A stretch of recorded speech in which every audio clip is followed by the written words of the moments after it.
Depuis quelques jours, j'essaie de comprendre comment la violence peut engendrer la violence.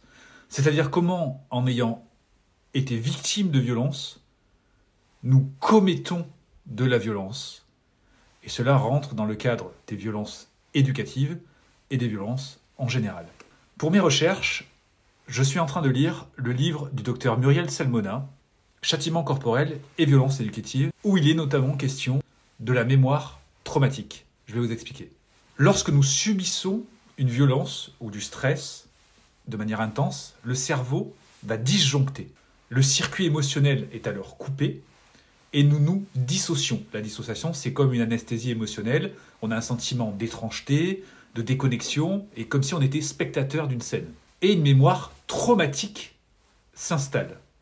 Cette mémoire traumatique est une mémoire émotionnelle qui n'est pas intégrée et qui réapparaît au moindre lien qui va lui rappeler les violences subies et leur contexte. Quand la mémoire traumatique réapparaît, la victime revit à l'identique les émotions et les perceptions.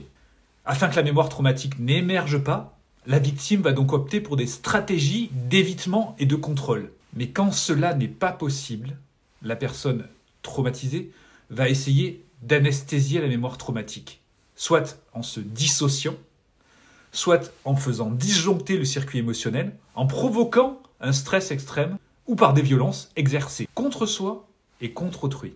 Ainsi, le parent violent peut donc utiliser la violence contre ses enfants pour anesthésier une mémoire traumatique issue des violences qu'il a lui-même subies ou commises dans sa propre enfance.